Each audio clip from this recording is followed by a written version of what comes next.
She's like, well, I just, she was sweet. Somebody is sending me some negative energy and I don't want to do any harm to them. I just want to protect mine. So there's the black candle and there's the red candle. Wow. So they're using colors and people think it's witch and all of that, but it's just, everything is an energy. Exactly. So if you wanna calm down, go in a blue room or a green room. Don't go into a red room. That's time to create.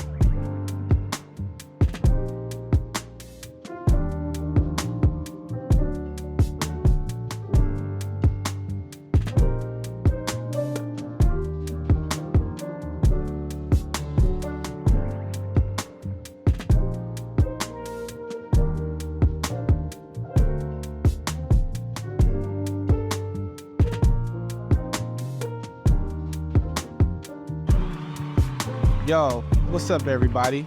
Welcome back to another awesome episode of Songlab Live. Today, she's back. The prolific, the incredible. I'm not going to mess up her name, but I will do my best because I put a little twang on it. I like that. Say it one time. Tuena. Yes. Tuena's here. Yo, what's up, Tuena? What's going on? Fleek? I'm up? doing good. Doing good? Thank you for coming back. Yeah. Your second time here.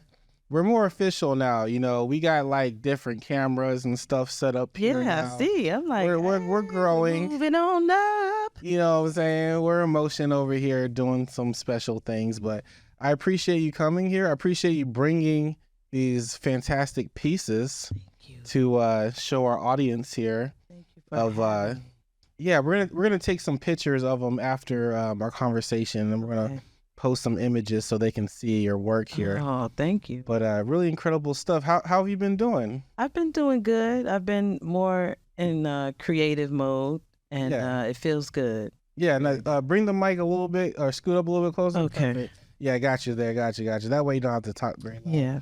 You been in creative mode? I've been in creative mode. Yeah, I have. Yeah, I can tell. I can tell you've been in creative mode because last time we spoke, like your sense of urgency right now and your like willingness to go for it is like on a scale of like 1,000. Yeah, it took me a minute. It took me a minute. So I'm glad that you see that. So that means I'm stepping it up. Yeah. Well, I mean, you're one of one out here to me in Arizona. Like, there's no other artist like you. I think you're an incredible talent, an incredible personality, and just all around artist. Like the singing's one aspect, but then you also have this gift of creating these trinkets, these enchantments. Thank you. That's a great name for them. That's exactly what I would call this. Yes. How did you get started making these? So it's interesting. I started just being a stone seller at first. Poetic Soul, Cosmic Cadence gave me a shot. I didn't know what to do with it. I had all these rocks, and so he would allow me to set up on that patio, but it was the people that inspired me to make it because they were like, I'm going to lose this stone. I'm not going to carry this stone. Like, can you don't know how to put it in, make an earring? And, they would hold it up and do stuff, and I would be like, I don't really know how to do that. I don't know what you want from me. What do you want? So I went and got some tools and started kind of messing around. And it was just a whole new world. Yeah.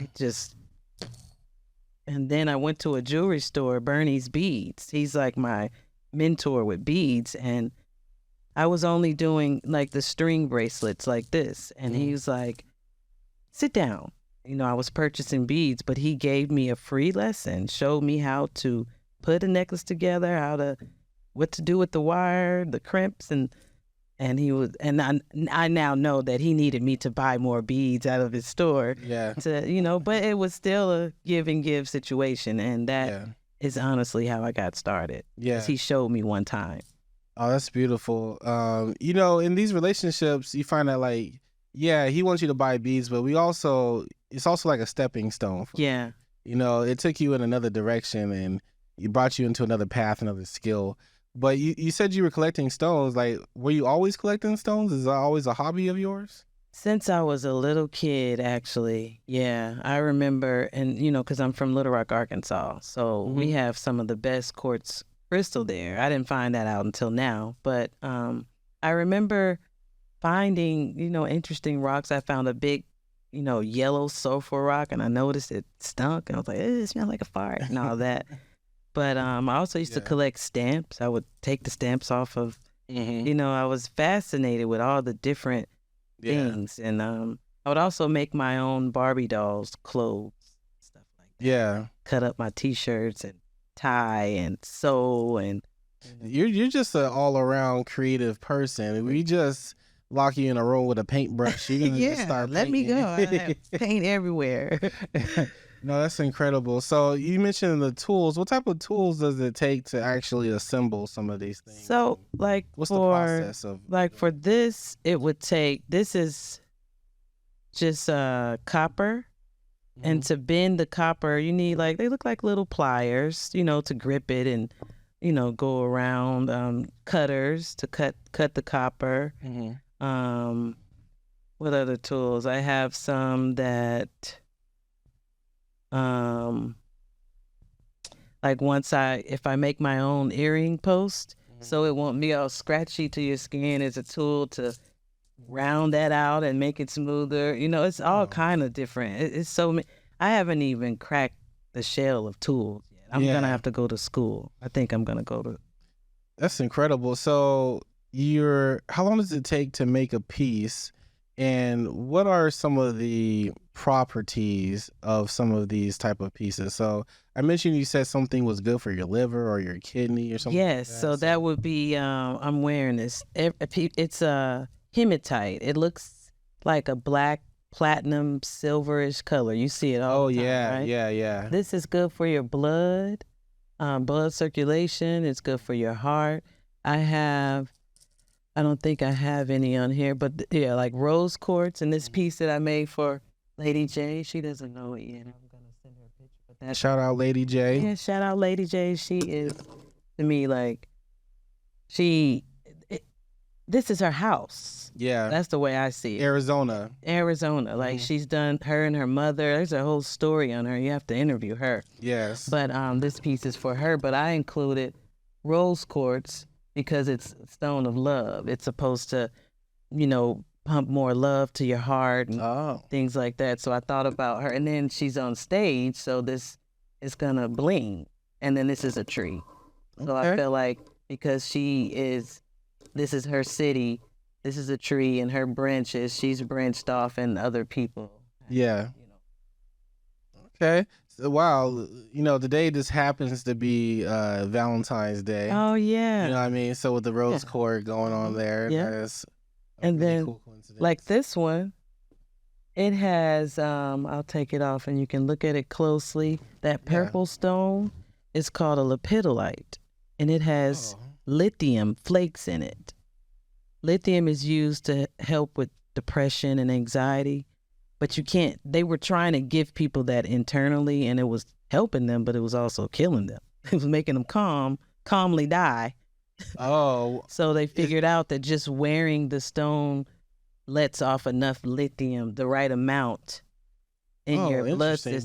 They were putting it in their blood before? Yeah, they were taking it like internally. They were experimenting back then on mental health. But they figured that now just wearing it, it's proven that the lithium that releases from the stone is enough to keep you calm and fight depression. So how do you learn about these things? Is that just, getting your Googles on and seeing what's what? Well, it's a little bit of Googling, but now it's more experience. And I have a book that was gifted to me, and it's written by a scientist. Yeah. So this scientist wrote out metaphysical properties that were from observation and, experiments and, observing people. Yeah. So,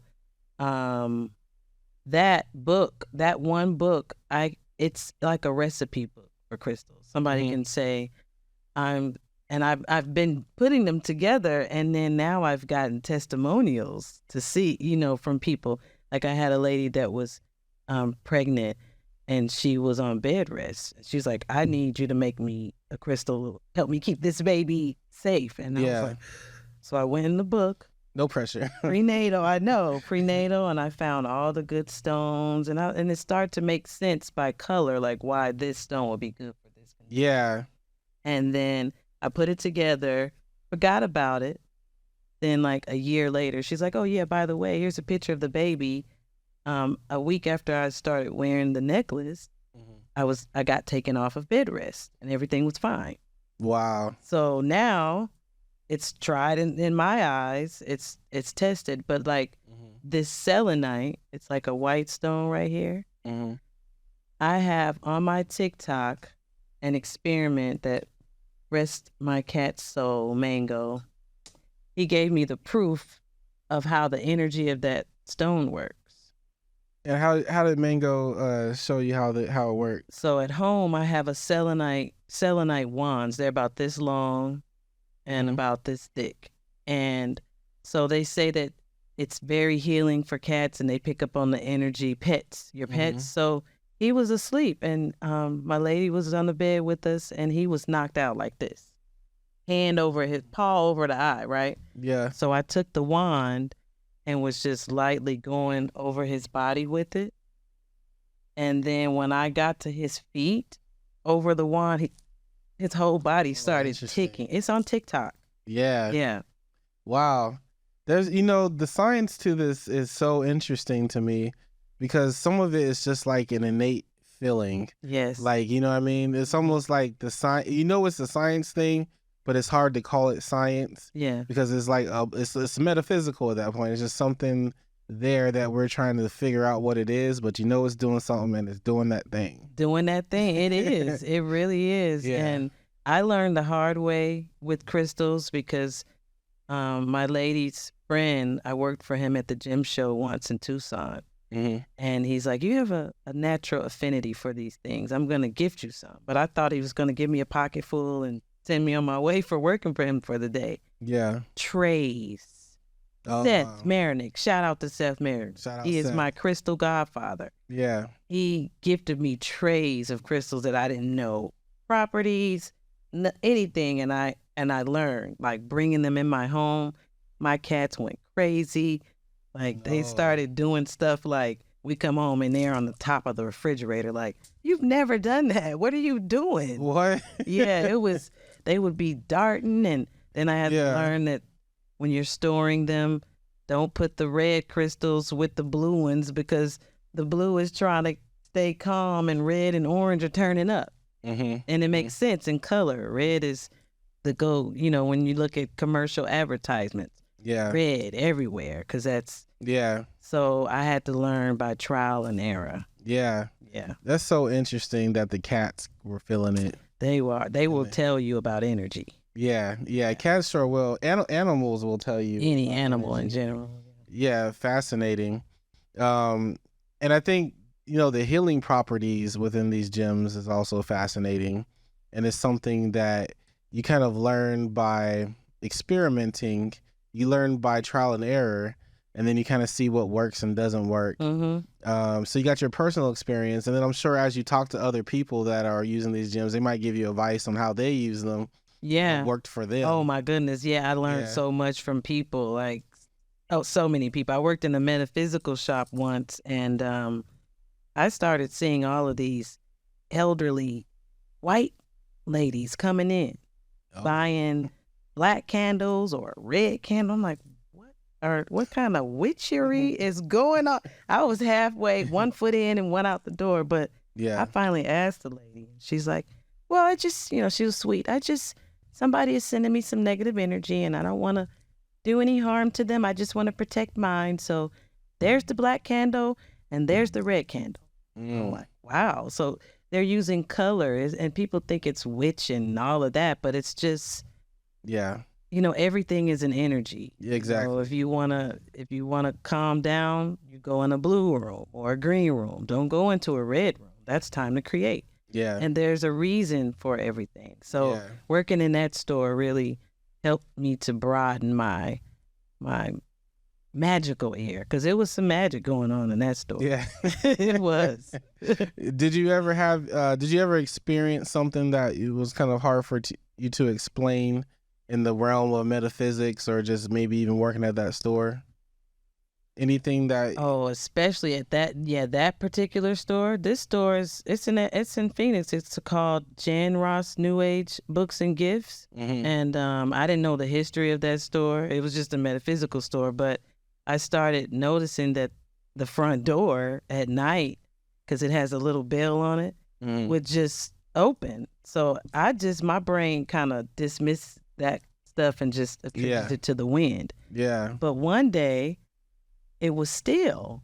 And then I was just standing behind the counter, and then I finally asked the lady that I work with, I said, that door, she said, yeah, it opens on its own. She said, I think it's Jan Ross's mom. She still comes to visit. It was her store. Oh, my God. And she said it candidly, like, but then the real trippy thing that happened to me was I didn't know if I wanted to stay in that store or not, because I was a little bit afraid. And there's a psychic that worked in the back, and she was putting up her books, and she was talking about how she got started. It was a traumatic day. Yeah. This one traumatic day changed her life. 3 people died, and those people started speaking to her, I guess, medium. And I was like kind of looking at her like, and she was like, well, just pick up the book and flip through it. So I did, and I opened the book on my birthday. Yeah. Her traumatic day was my birthday. Oh, my gosh. So it was like, and then the lady at the front desk, her name was Tina Marie. Oh. So it was so many things. And my birthday, after I said, that's my birthday, she said it's her father's birthday. So that to me was the most at one time. All the synchronicities, like it was so overwhelming. Yeah. I just stood there like, something speaking to you, universally. I stayed there for about 3 months, and then gotta transition out of there. Yeah. Can you tell us about the hat that you're wearing? Because I'm fascinated with the bones and the feather. So I got this hat at a Santeria shop, but it's, to me, I used to be afraid of bones. You think it's dark, but bones, a skeleton is a transition like any other. And so it represents transitioning. And the feathers, to me, that's what this hat means to me. But I know that in some cultures, this would be Papa Legba. Yeah. And, but I give respect to that culture, and that I am not that. I'm just, I like the hat, and I felt like it was drawn to me. Yeah. And I feel magical every time I put it on. That's all I know. I like how you said, respect to that culture, because I think also Dia de Muertos, they also do the skulls and some of the bones. So depending on where you are, it's going to have maybe a different meaning it is. For the person. Yeah. Yeah. So we can transition a little bit here. I just want to say thank you and congratulations for starting this journey with Songlab. You are one of the first people that are going to be in our program of content creation. Yes. So people, look forward to new content, new music, new visuals, new everything coming from her. We're going to be, like, this is also me declaring right now, I'm going to max out and put maximum effort behind this. Because I want to see this blossom, grow, be crazy successful. We're going to look back at this video in a couple months, a year from now, what have you, and be like, yeah, this was Origin Day. Thank you. This was the day that you brought the crystals and we were aligned, and we found out that Luther Vandross had some hits. Man, I can't believe that. I cannot believe that. Yeah. No, it's incredible that Luther, he stole some songs that, he literally made them his. I just found out today that, what was the one? Don't you remember you told me you loved me, baby? Yeah. You could not have told me that he didn't write, record that in the room by himself, hit the button himself and everything. Yeah. Do all of that for it.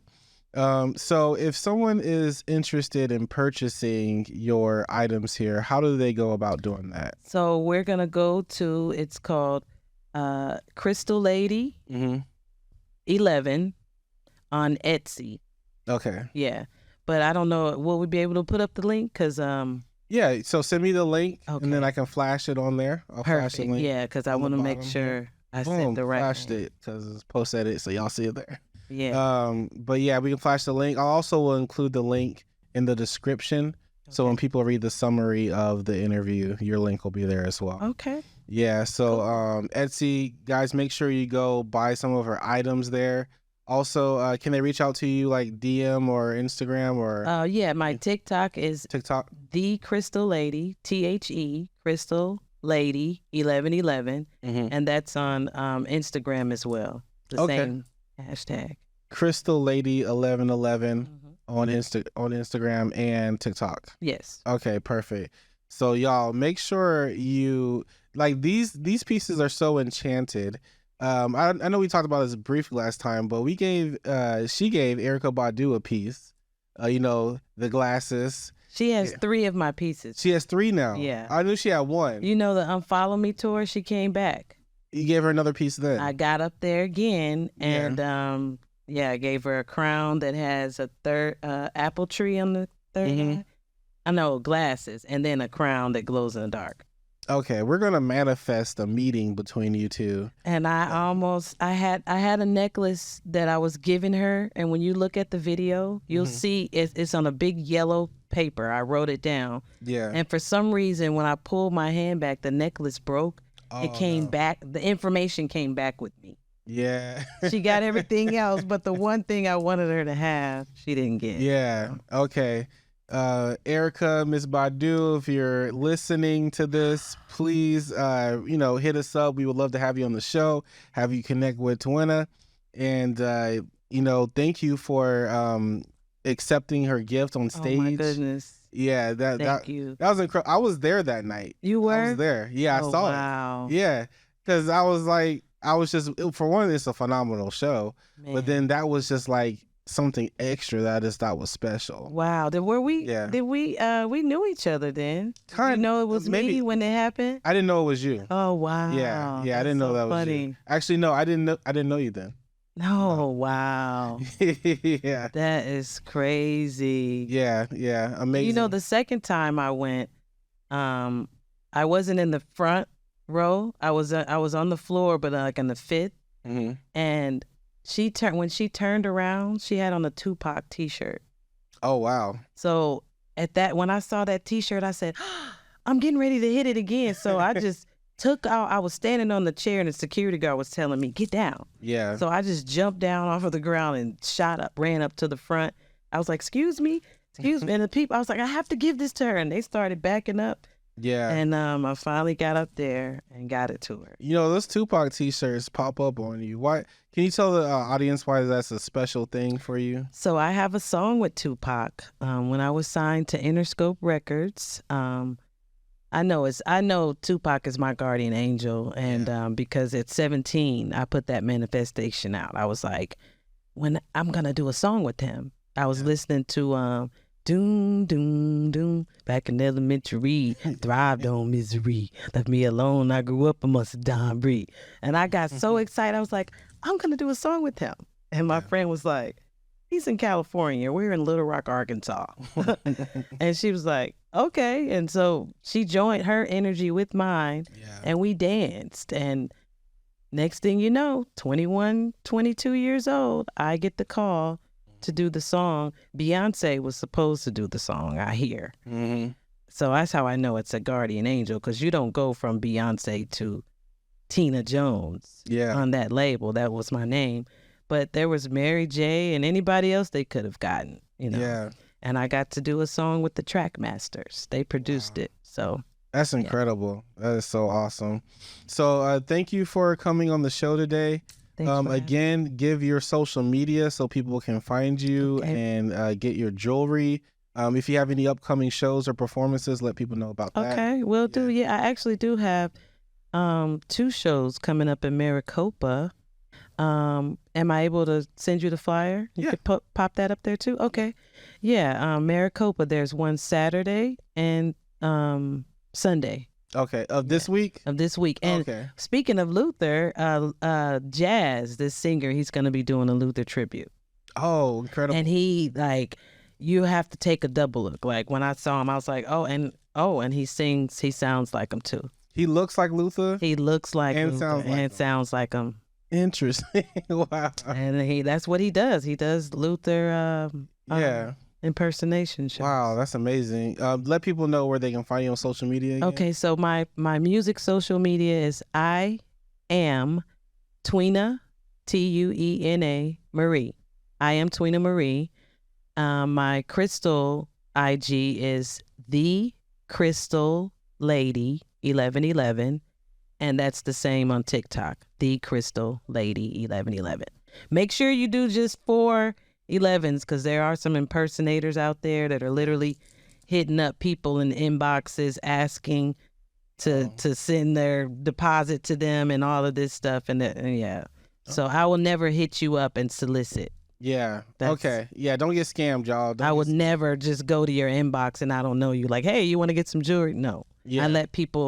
I like to attract people. For sure. For sure. Also, you sang a song for us, so let people know, because I'm gonna cut to that song right now. Okay. So let them know what song they're about to listen to. All right. You're about to listen to Tuena Marie's version of Baltimore, originated by Nina Simone. Awesome. Thank you guys for watching today's show. Make sure you like, comment, subscribe, and have a great day. Thank you. Awesome. I'm getting better at interviews. Baltimore, oh, Baltimore, ain't it hard just to live? Yeah, oh, Baltimore.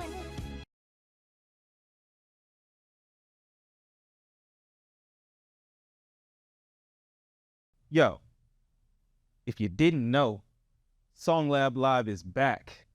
So follow us. Check us out.